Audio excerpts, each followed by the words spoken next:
아버지, 이건 뭐예요? 늦은 저녁 회사에서 돌아온 아들 민수의 목소리가 거실에 울려 퍼졌다. 평소와 다른 떨리는 목소리였다. 나는 서재에서 나와 아들을 바라봤다. 그의 손에는 내가 책상 위에 놓아둔 사직서가 들려 있었다. 아들의 얼굴은 하얗게 질려 있었다. 사직서라고 적혀 있는데, 설마. 나는 천천히 고개를 끄덕였다. 40년간 지켜온 회사, 맨손으로 일궈낸 모든 것을 포기한다는 것이 얼마나 큰 결단인지 아들도 알고 있었다. 응, 이제 끝내려고 한다. 그 한마디에 집안 공기가 얼어붙었다. 여러분, 믿어지시나요? 40년간 모든 것을 바쳐 키운 회사를 스스로 떠나는 한 남자의 이야기입니다. 이 이야기를 끝까지 들어보신다면 성공이 무엇인지, 진정한 승리가 무엇인지 다시 생각하게 될 겁니다. 구독과 좋아요는 저에게 큰 힘이 됩니다. 마이너스 해시태그 1장 절망의 서막 약 1800자. 아버지, 정말 확실한 거예요? 아들이 사직서를 바들거리는 손으로 들고 있었다. 그 모습을 보니 마음이 아팠다. 하지만 이미 돌이킬 수 없는 길에 들어선 것 같았다. 민수야, 앉아라. 나는 아들을 소파에 앉히고 맞은편에 자리를 잡았다. 어디서부터 설명해야 할지 막막했다. 40년이라는 시간이 어떻게 무너지는지. 아버지가 경험한 일을 들어봐라. 아들의 눈이 커졌다. 벽에 걸린 창업 첫날 사진을 바라봤다. 1983년 29살의 내 모습이 거기 있었다. 작은 철공소 앞에서 환하게 웃고 있는 젊은 남자. 그때는 세상 모든 것이 가능할 것 같았다. 너도 알다시피 아버지는 가난한 집 출신이야. 중학교도 제대로 못 나온 채로 공장에 들어가서 일했지. 기억 속으로 되돌아갔다. 매일 새벽 5시 30분에 울리는 공장 사이렌. 그 소리만 들어도 지금도 가슴이 두근거린다. 하루 12시간, 때로는 16시간씩 일했어. 손은 기름때로 새까맣게 변하고 허리는 구부정하게 굽어갔지만 가슴 속에는 불타는 꿈이 있었다. 아들이 고개를 끄덕였다. 이 이야기는 어렸을 때부터 들어왔던 이야기였다. 매달 받은 월급에서 생활비를 빼고 남은 돈을 전부 통장에 넣었어. 친구들이 술 마시러 갈 때도, 영화 보러 갈 때도 아버지는 집에서 사업 계획서를 끼적였지. 그때의 기억이 생생했다. 좁은 원룸에서 형광등 불빛 아래 계산기를 두들기며 꿈을 키웠던 날들. 30살에 드디어 2천만 원을 모았어. 그때 그 돈이 얼마나 큰 돈인지 알아? 지금으로 치면 2억 원은 좋게 될 거야. 아들이 감탄했다. 그 돈으로 작은 철공소를 차렸지. 직원 3명, 중고기계 3대가 전부였어. 하지만 아버지에게는 그게 온 세상이었다. 그런데 지금은 창밖으로 보이는 회사 건물을 바라봤다. 30층짜리 본사 건물, 전국에 12개 지점, 직원 수 800명. 누가 봐도 성공한 기업이었다. 그런데 왜 아버지가 이런 결정을 내렸는지 궁금하지? 아들이 고개를 끄덕였다. 사실 이 회사는 더 이상 아버지 것이 아니야. 무슨 말씀이세요? 지분이 30%밖에 안 남아 있어. 내가 만든 회사에서 내가 소수주주가 되어버린 거지. 아들의 얼굴이 창백해졌다. 어떻게 그런 일이. 그건 천천히 얘기해 줄게. 하지만 그게 다가 아니야. 나는 깊은 숨을 내쉬었다. 더 충격적인 건 나를 몰아낸 사람이 김전무라는 거다. 15년간 가족처럼 지낸 동업자 말이야. 김전무님이요? 그런데 왜? 돈이지. 결국은 돈 때문이야. 그 순간 아들의 눈에서 눈물이 고였다. 내 아들도 이 회사가 아버지의 인생 전부라는 걸 알고 있었으니까. 하지만 아버지는 포기하지 않을 거야. 비록 회사는 잃었지만 진실만은 밝힐 거다. 사직서를 다시 바라봤다. 그 종이 한 장이 40년 인생의 마침표처럼 보였다. 이제부터 아버지가 어떻게 여기까지 왔는지, 그리고 어떻게 다시 일어설 것인지 얘기해 줄게. 마이너스 마이너스 마이너스. 해시태그 2장 꿈을 키우던 시절 약 2200자. 1983년 3월 15일. 내 인생에서 가장 중요한 날이었다. 새벽 4시에 일어나 세수를 했다. 거울 속 내 얼굴에는 긴장감과 설렘이 동시에 어려 있었다. 오늘이 바로 철공소 개업일이었으니까. 드르르르. 29년간 들어왔던 공장 사이렌 소리였다. 하지만 오늘은 달랐다. 오늘부터는 내가 사장이었다. 작은 트럭에 중고 기계들을 싣고 임대한 작업장으로 향했다. 겨우 50평 남짓한 공간이었지만 내 눈에는 광활한 대지처럼 보였다. 사장님, 축하드립니다. 첫 번째 직원이었던 박 기사가 환하게 웃으며 인사했다. 나보다 5살 많은 베테랑 용접공이었다. 사장님이라니. 아직 어색하네. 나는 웃으며 대답했다. 처음엔 다 그렇죠. 저도 처음엔 박 기사님이라고 불리는 게 어색했는데 이제는 익숙해졌어요. 두 번째 직원인 김 기사도 도착했다. 26살의 젊은 기계공이었다. 사장님, 우리 회사 이름이 뭐예요? 철공소야. 이름이 좀 평범하지? 아니요, 좋은데요. 기억하기 쉽고. 세 번째 직원인 이 기사까지 합류하니 우리의 작은 가족이 완성됐다. 자, 그럼 첫 회식을 하자. 내가 쏜다. 근처 중국집에서 짜장면을 시켜 먹었다. 그때만 해도 짜장면 한 그릇이 800원이었다. 네 그릇에 3,200원. 그것도 내게는 큰 지출이었지만 행복했다. 사장님, 우리 회사 목표가 뭐예요? 김 기사가 물었다. 일단은 한 달에 500만 원 매출을 목표로 하자. 그때만 해도 500만 원이 큰 돈이었다. 그리고 무엇보다 우리는 가족 같은 회사를 만들자. 새 직원이 고개를 끄덕였다. 서로 믿고 서로 도우며 정직하게 일하자. 그 말을 할 때의 내 목소리는 확신에 차 있었다. 첫 달은 고생의 연속이었다. 매출은 고작 300만 원에 그쳤다. 목표의 60%밖에 못했다. 직원들 월급을 주고 나면 내 손에는 50만 원도 남지 않았다. 사장님, 괜찮으세요? 많이 드시지도 못하시는 것 같은데. 박 기사가 걱정스러운 표정으로 물었다. 괜찮아. 이제 시작이니까. 앞으로 잘 될 거야. 하지만 속으로는 불안했다. 이대로 가면 6개월도 버티기 어려울 것 같았다. 그런데 두 번째 달에 기적이 일어났다. 사장님, 큰일 났어요.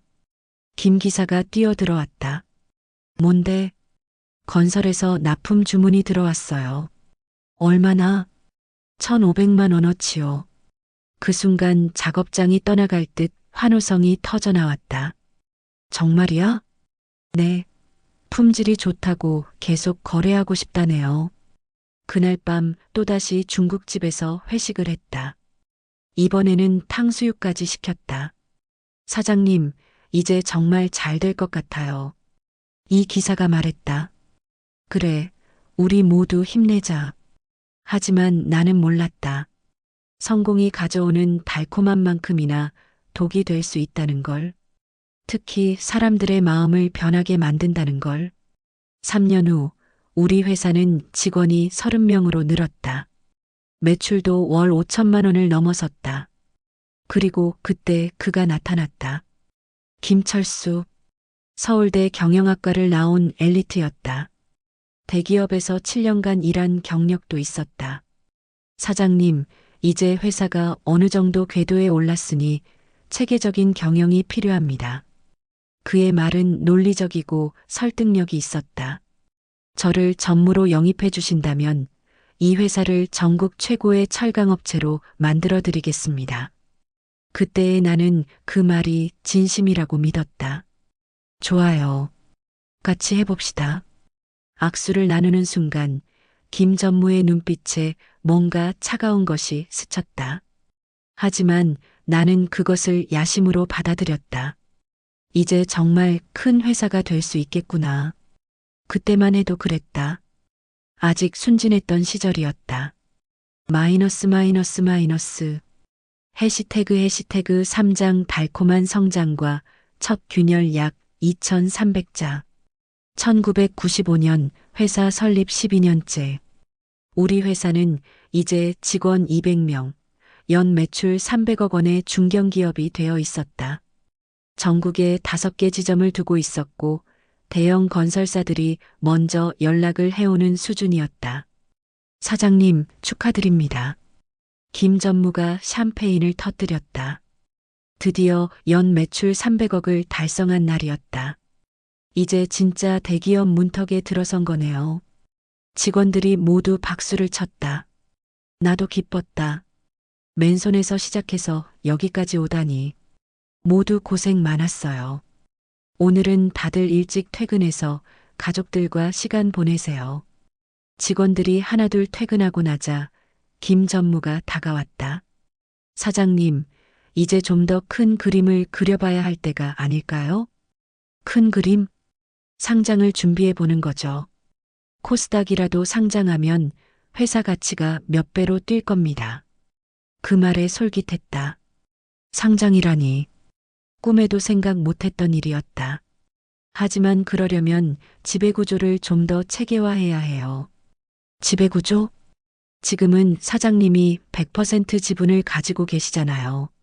하지만 상장하려면 외부 투자자들도 끌어들여야 하고 그의 말이 점점 복잡해졌다. 경영학 용어들이 쏟아져 나왔다. 일단은 제가 정리해서 보고서를 올리겠습니다. 며칠 후 김 전무가 두꺼운 보고서를 들고 왔다. 지배구조 개선 방안입니다.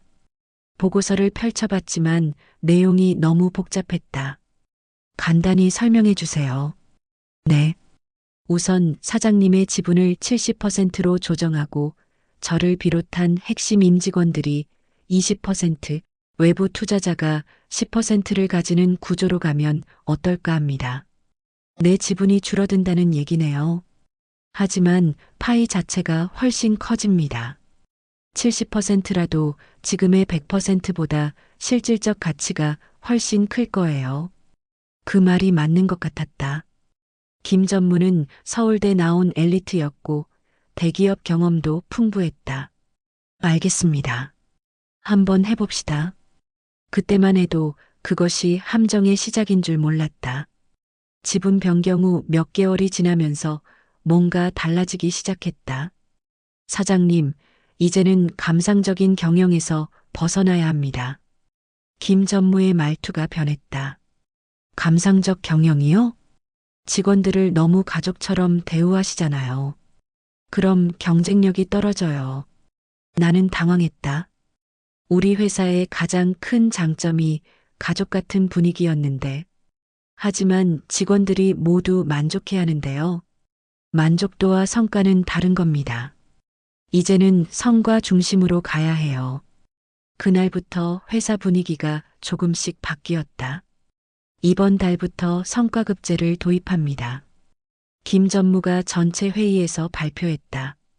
목표를 달성하지 못하면 급여가 삭감될 수 있습니다. 직원들의 표정이 어두워졌다. 회의가 끝나고 박 기사가 내게 조용히 말했다. 사장님, 분위기가 많이 바뀌었네요. 무슨 뜻이에요? 예전에는 서로 도우며 일했는데 이제는 경쟁하느라 바빠요. 그 말이 가슴에 꽂혔다. 김 전무와 개인적으로 얘기해봤다. 전무님, 너무 급격한 변화가 아닌가요? 사장님은 너무 순진하세요. 세상이 바뀌었어요. 이제는 경쟁의 시대입니다. 하지만 우리의 장점은 장점? 그런 건 이제 통하지 않아요. 그의 목소리가 차가웠다. 사장님이 만약 이런 식으로 계속 생각하신다면 회사 경영에서 물러나시는 게 어떨까요? 그 말을 들은 순간 등골이 서늘해졌다. 뭐라고요? 농담이에요. 하. 웃으며 말했지만 그 웃음 속에 차가운 계산이 숨어 있다는 걸 느꼈다. 그날 밤 집에 돌아와서 잠들 수 없었다. 뭔가 크게 잘못되어 가고 있다는 불안감이 몰려왔다. 내가 너무 성급했나? 김전무를 너무 믿었나? 하지만 이미 돌이킬 수 없는 강을 건넌 것 같았다. 그리고 그 불안은 곧 현실이 되었다. 마이너스 마이너스 마이너스. 해시태그 사장 배신의 칼날이 꽂히다. 약 2,500자. 2001년 11월 23일. 내 인생에서 가장 어둠한 날이었다. 임시 주주총회를 개최하겠습니다. 김전무의 차가운 목소리가 회의실에 울려 퍼졌다. 급작스러운 소집이었다. 전날 저녁에야 통보받았다. 회의실에 들어서는 순간 뭔가 이상함을 느꼈다. 평소에 나를 반갑게 맞아주던 주주들의 표정이 어둡고 회피하고 있었다. 이상하네. 혼잣말을 중얼거리며 자리에 앉았다. 김 전무가 서류를 정리하더니 입을 열었다. 오늘 소집한 이유는 중대한 안건 때문입니다. 가슴이 불안하게 뛰기 시작했다. 우리 회사가 글로벌 경쟁에서 살아남기 위해서는 새로운 경영진이 필요합니다. 새로운 경영진? 설마. 따라서 오늘 이 자리에서 현 사장의 사임을 의결하려고 합니다. 순간 천둥 맞은 것 같았다. 귀를 의심했다. 뭐라고요? 목소리가 떨렸다. 김 전무가 냉정하게 서류를 펼쳤다. 지분 구조를 보시면 이해하실 겁니다. 서류를 받아든 손이 부들부들 떨렸다. 믿을 수 없는 숫자들이 눈에 들어왔다. 마이너스 박나 28%, 마이너스 김철수 전무 25%, 마이너스 외부 투자자 A 15%, 마이너스 외부 투자자 B 12%, 마이너스 임직원 20%. 이게 어떻게, 언제부터인가 내 지분이 28%까지 떨어져 있었다. 나도 모르는 사이에 지분 희석이 계속 진행된 것이다. 합법적인 절차였습니다. 투자 유치 과정에서 불가피하게 김 전무의 목소리가 기계처럼 들렸다. 하지만 제가 창업자인데 지분이 과반에 못 미치는 이상 주주총회 결의에 따라야 합니다. 다른 주주들을 바라봤다. 한때는 나를 믿고 투자했던 사람들이었다. 하지만 이제는 모두 고개를 숙이고 있었다. 여러분, 정말 이게 맞다고 생각하세요? 목소리를 높였다. 외부 투자자 어가 입을 열었다. 박 사장님, 감정적으로 접근하지 마세요. 이건 사업입니다. 사업이라고요? 제가 18년간 피땀 흘려 만든 회사인데 그렇기 때문에 더더욱 합리적으로 판단해야죠. 김 전무가 끼어들었다. 투표에 붙이겠습니다. 현 사장의 사임에 찬성하는 분? 하나둘 손이 올라갔다. 결국 72%의 찬성으로 가결됐다.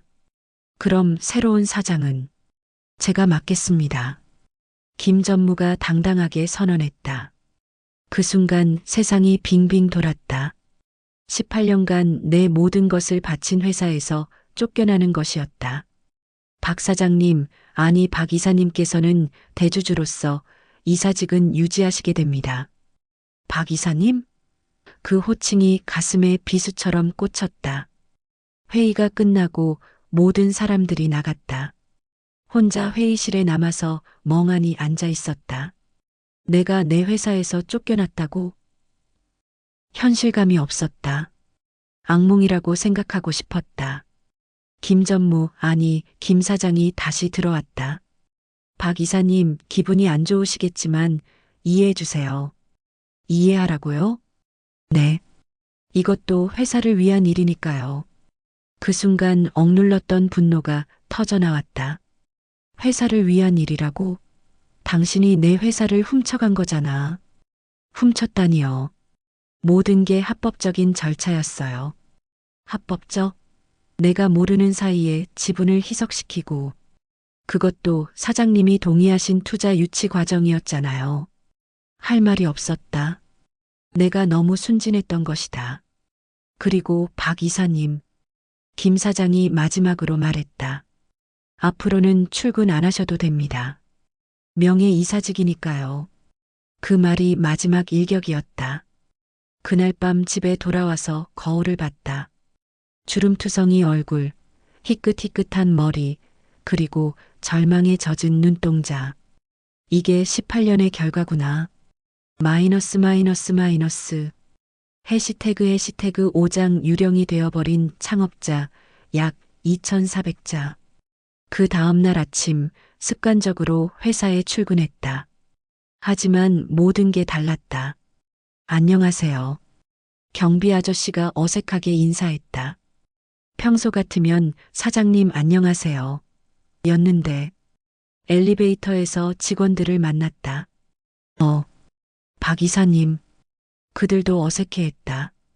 어제까지 사장이었던 사람이 오늘은 그냥 이사가 되어버렸으니 사무실에 도착해서 더 충격적인 광경을 목격했다. 내 사무실에 김철수 사장이라는 명패가 걸려 있었다. 그리고 내 책상에는 김 사장이 앉아 있었다. 박 이사님 오셨네요. 김 사장이 번거로운 듯 쳐다봤다. 제 사무실인데. 이제 사장 사무실은 제가 쓰게 됐어요. 박 이사님은 저쪽 끝에 자리를 마련해 드렸습니다. 손가락으로 가리킨 곳은 구석진 작은 방이었다. 창도 없고 좁은 곳이었다. 저게 내 자리라고? 하지만 어쩔 수 없었다. 이제는 내가 사장이 아니니까. 작은 방으로 이사를 했다.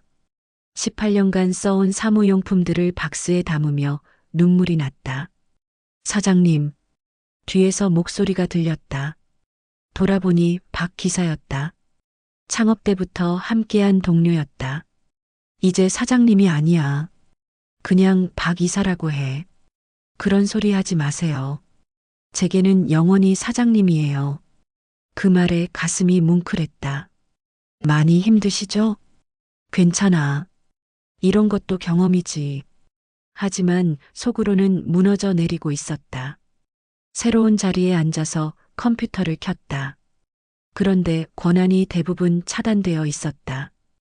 회계자료, 인사정보, 영업 현황. 모든 게 접근 권한 없음이라고 표시됐다. 내가 여기서 뭘 하라는 거지? 점심시간이 되어 구내식당에 갔다. 예전에는 직원들이 내 주변에 몰려앉아 이런저런 얘기를 나눴다. 하지만 이제는 다들 어색해하며 피했다. 혼자 구석 테이블에 앉아 밥을 먹었다. 쩝쩝. 혼자 밥을 씹는 소리만이 정막을 깼다. 옆 테이블에서 직원들이 수군거리는 소리가 들렸다. 박 이사님 참 안 됐다. 그러게. 자기가 만든 회사에서 저렇게 되다니. 김 사장님이 너무한 것 같아. 쉿. 들려. 조심해. 그 대화를 들으며 더욱 초라해졌다. 동정의 대상이 되어버린 것이다. 오후에는 할 일이 없어서 인터넷만 들여다봤다. 뉴스 기사를 읽다가 우연히 우리 회사 기사를 발견했다. 철공, 새 사장 취임으로 제2의 도약 기대. 기사 내용이 가관이었다. 신임 김철수 사장은 서울대 경영학과 출신의 엘리트로 글로벌 경쟁력 강화를 통해 회사를 한 단계 업그레이드 시킬 것으로 기대된다. 내 이름은 어디에도 없었다. 18년간 회사를 키운 창업자의 존재는 완전히 지워져 있었다. 오후 5시 다른 직원들은 모두 퇴근했지만 나는 갈 곳이 없었다. 집에 가서 아내에게 뭐라고 말할지 막막했다. 사무실에 혼자 남아서 창밖을 바라봤다. 저 멀리 내가 처음 철공소를 차렸던 곳이 보였다. 지금은 대형마트가 들어서 있었다. 그때가 더 행복했나? 문득 그런 생각이 들었다. 그때 청소 아주머니가 들어왔다. 박 이사님, 아직 안 가세요? 네, 좀 더 있다가 갈게요. 힘드시죠? 다들 그 얘기예요. 너무하다고. 청소 아주머니의 따뜻한 말에 눈물이 핑 돌았다. 괜찮아요. 이런 것도 인생이죠. 그래도 너무 속상하실 것 같아서 고마워요. 청소 아주머니가 나간 후 혼자 중얼거렸다. 이제 진짜로 나는 여기서 뭘 해야 하는 거지?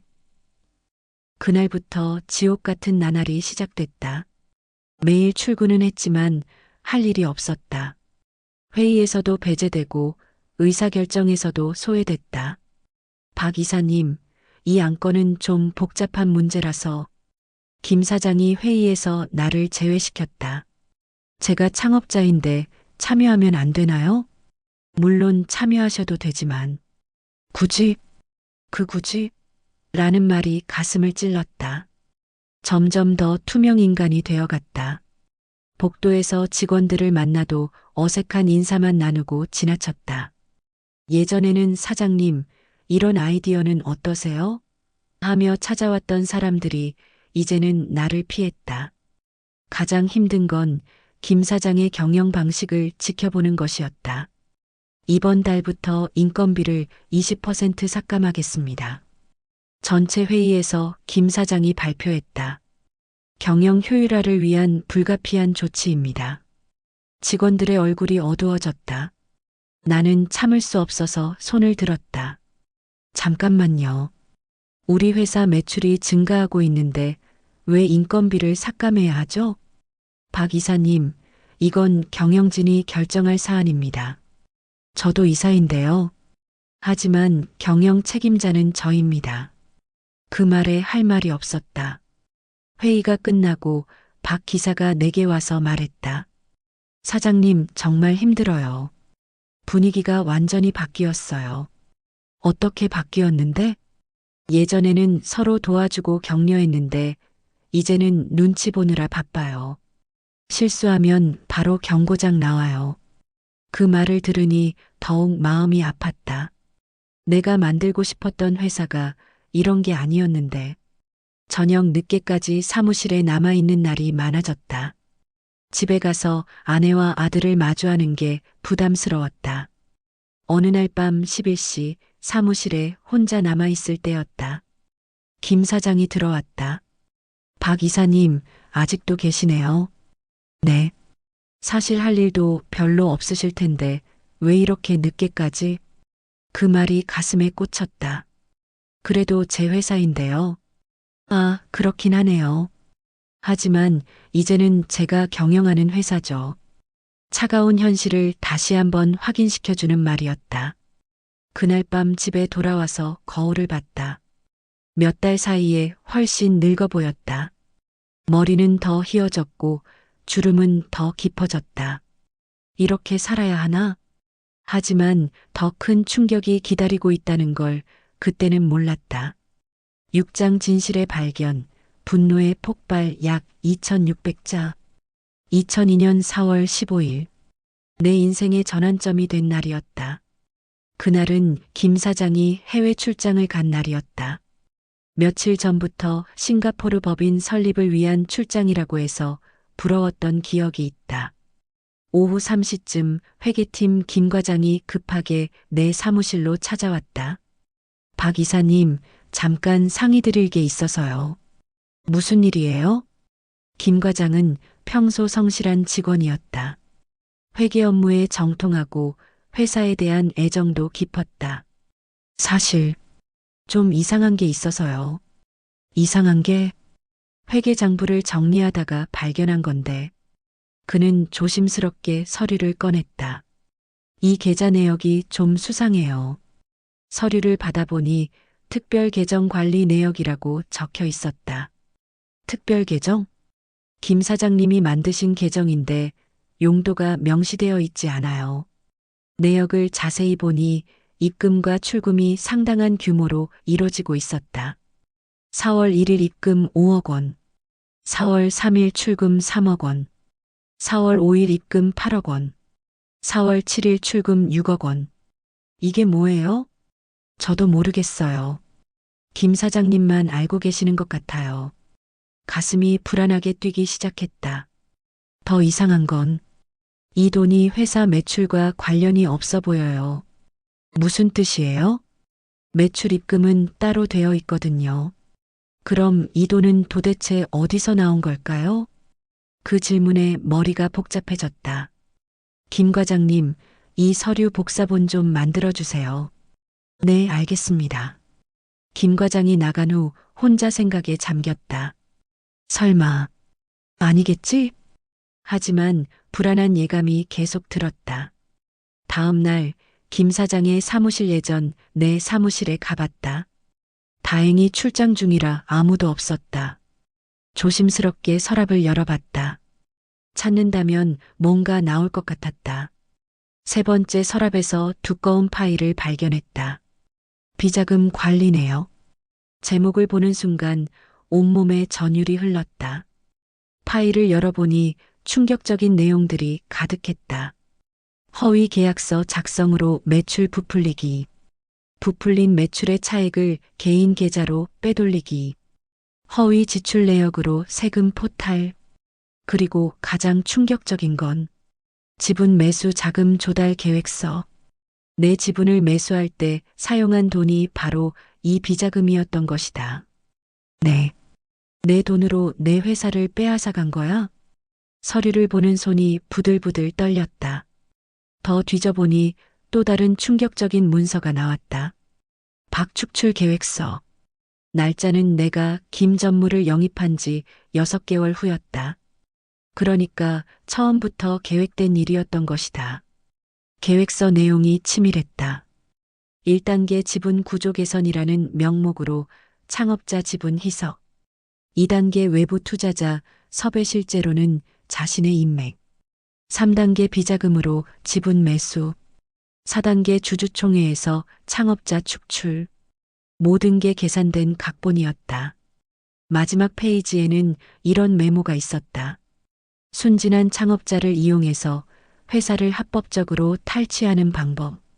성공 확률 95%. 그 순간 가슴속에서 뭔가 폭발했다. 18년간 쌓아온 모든 것이 이런 치밀한 계획에 의해 무너진 것이었다. 이 계자식이 분노가 치솟았다. 서류를 들고 집으로 돌아왔다. 아내에게 모든 걸 털어놨다. 여보, 이걸 봐요. 아내가 서류를 보더니 얼굴이 창백해졌다. 이게 정말이야? 네. 우리가 완전히 속은 거예요. 그럼 어떡하지? 모르겠어요. 하지만 가만히 있을 수는 없죠. 그날 밤 한잠도 못 잤다. 분노와 배신감이 교대로 몰려왔다. 40년 인생이 이렇게 허무하게 무너질 수는 없어. 다음 날 김 사장이 출장에서 돌아왔다. 나는 복사해둔 서류를 들고 그의 사무실로 향했다. 김 사장님, 얘기 좀 할까요? 아, 박 이사님. 무슨 일이세요? 나는 서류를 책상에 내려놨다. 이게 뭐죠? 김 사장의 얼굴이 순식간에 굳었다. 어디서 이걸? 중요한 게 그게 아니죠. 설명해 보세요.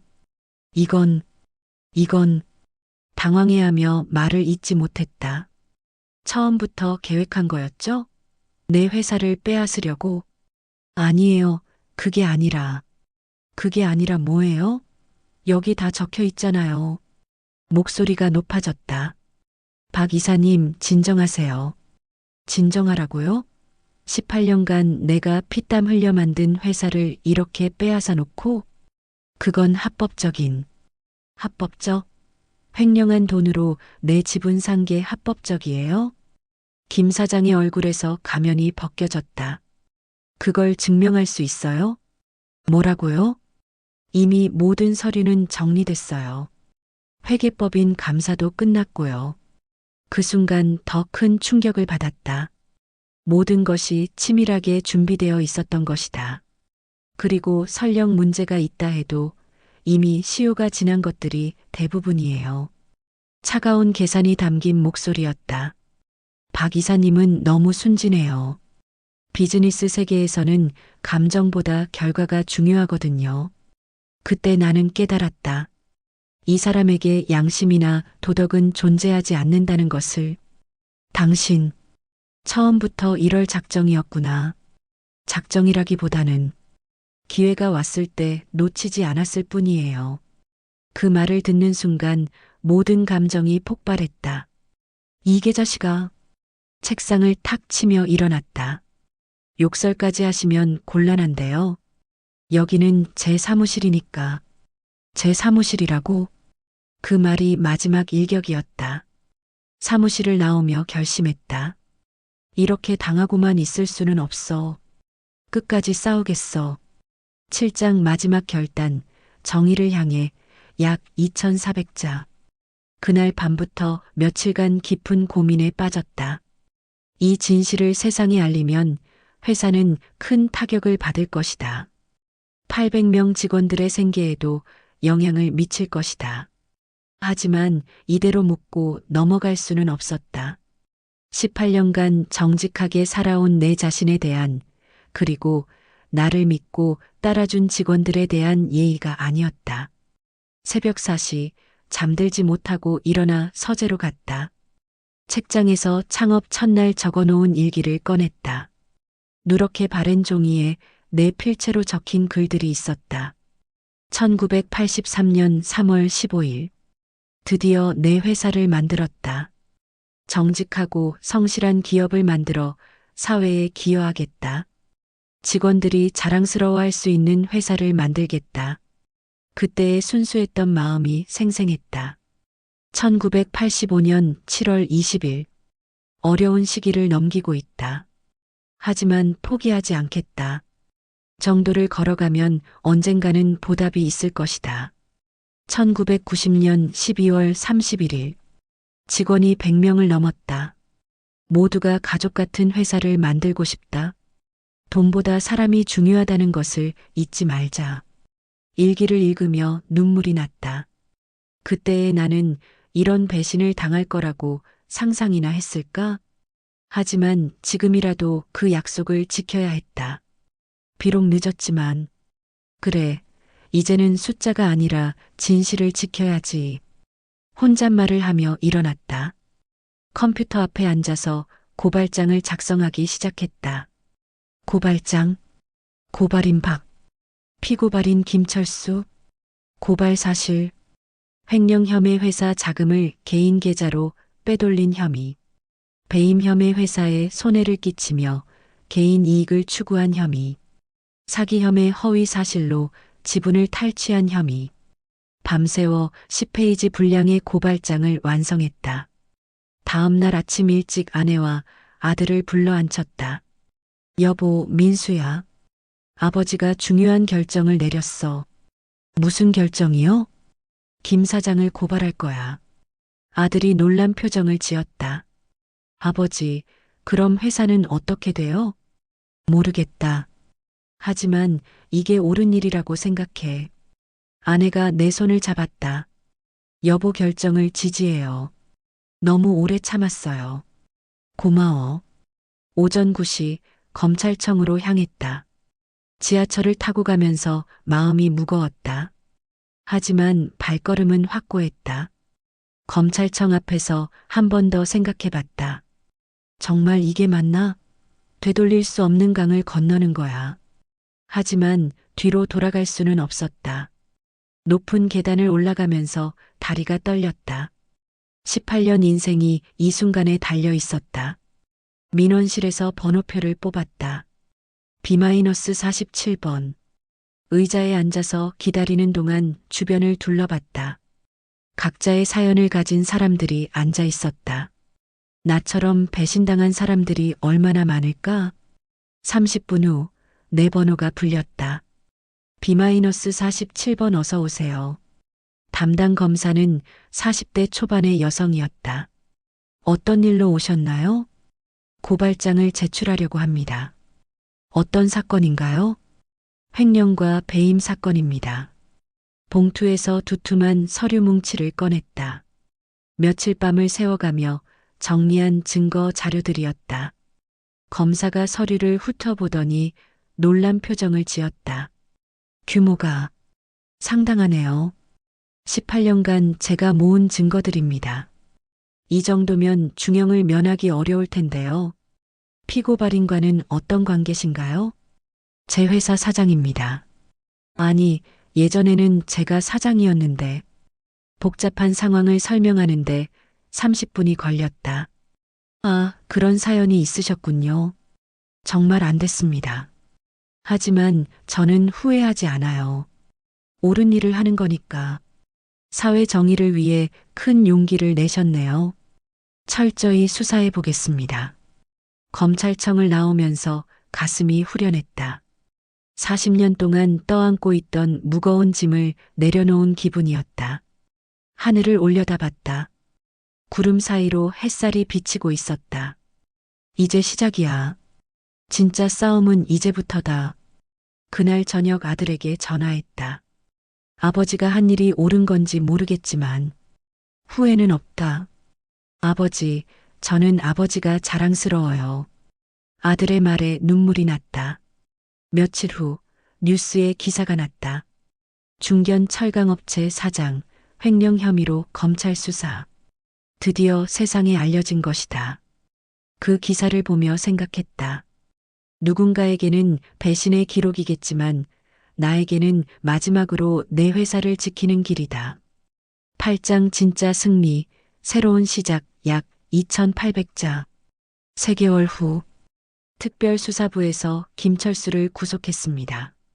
뉴스 앵커의 목소리가 거실에 울려 퍼졌다. 혐의는 특정경제범죄 가중처벌법상 횡령과 배임입니다. 피해 규모는 120억 원으로 추정됩니다. TV 화면에 김 사장이 수갑을 찬 채 검찰청으로 끌려가는 모습이 나왔다. 여보, 드디어 됐네.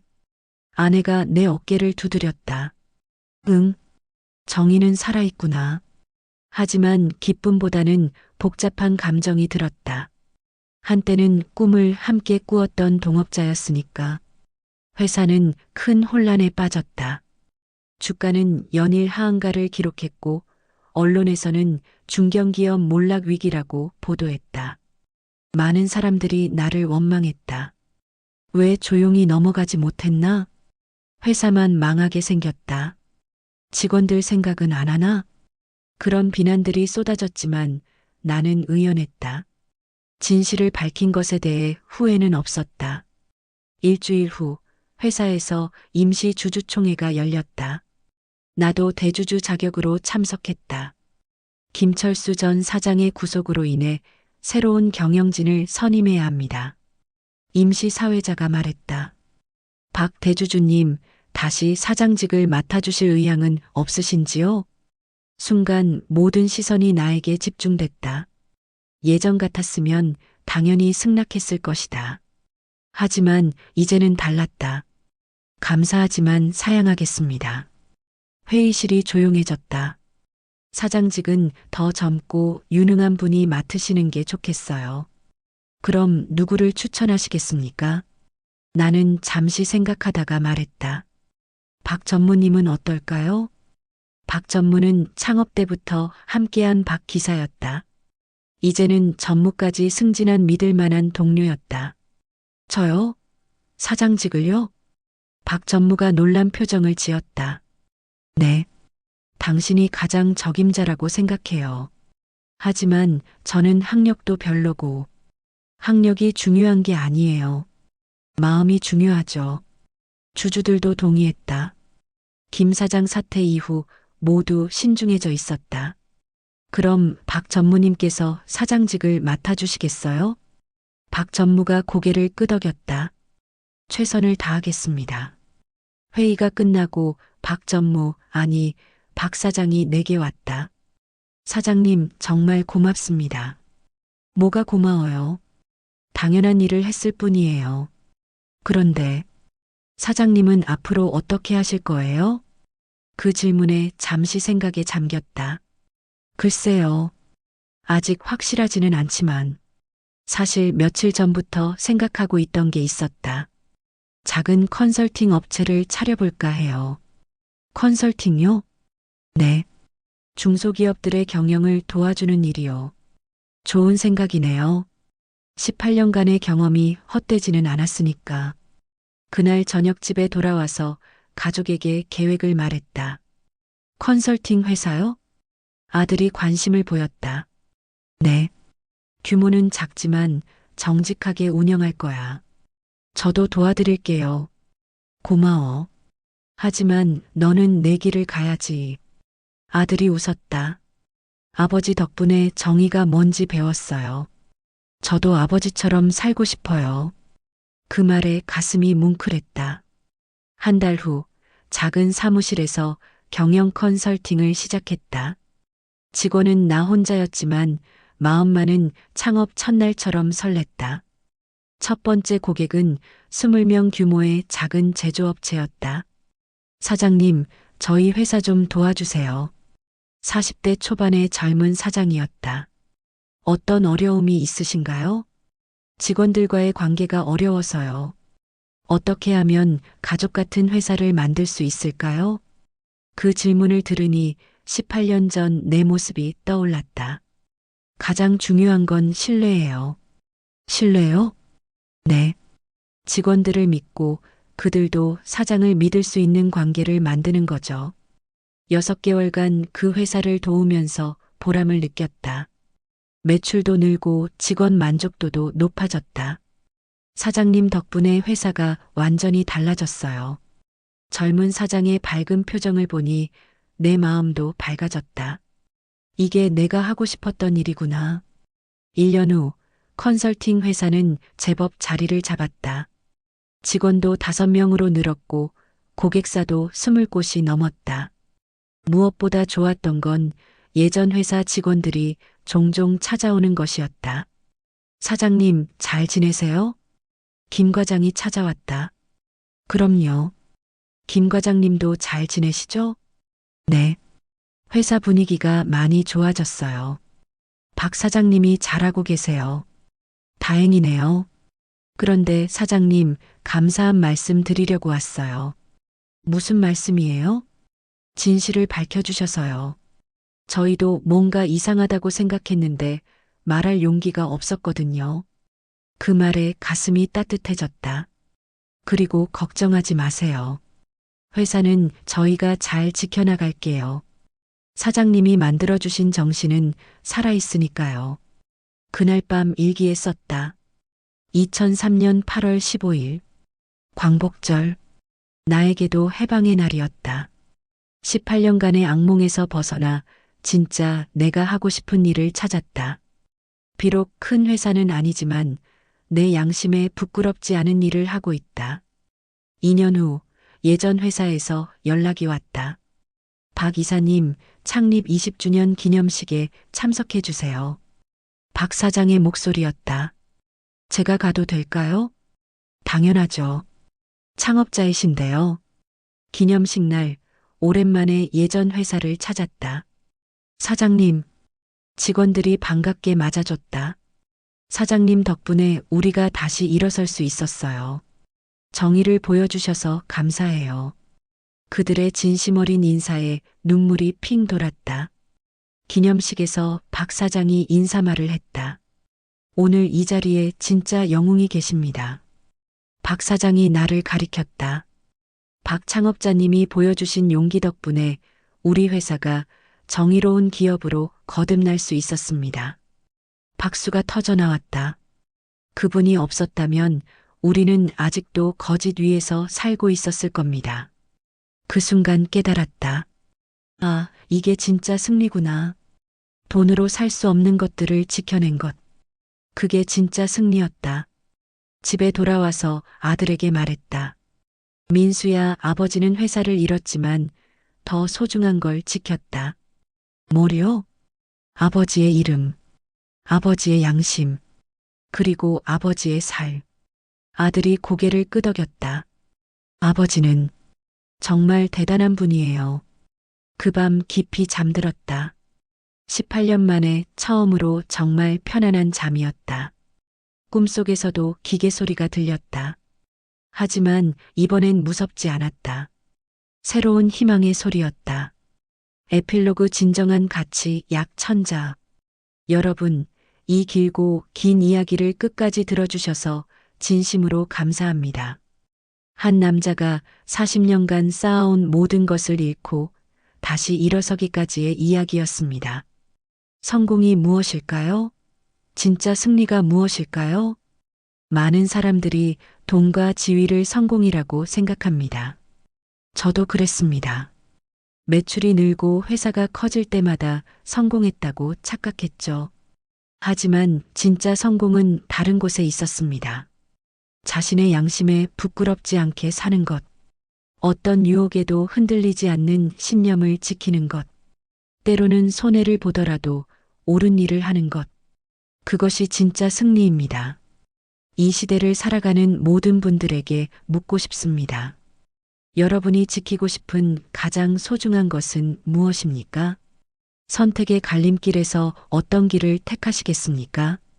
당장의 이익과 평생의 양심 중에서 무엇을 선택하시겠습니까? 늦지 않았습니다.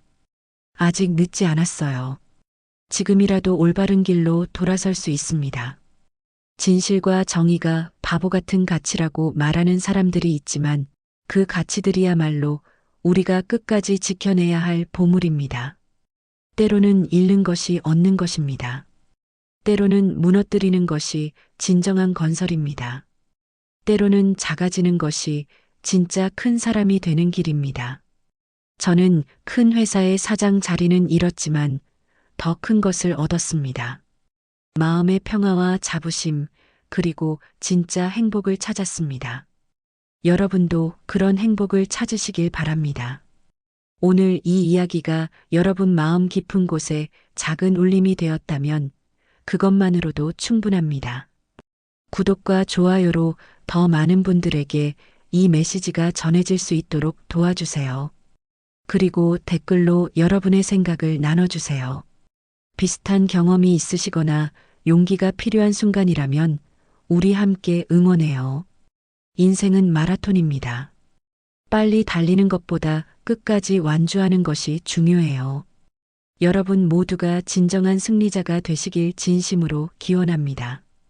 정직한 삶, 그것이 최고의 성공입니다. 긴 이야기 들어주셔서 정말 고맙습니다. 여러분 모두 행복하세요.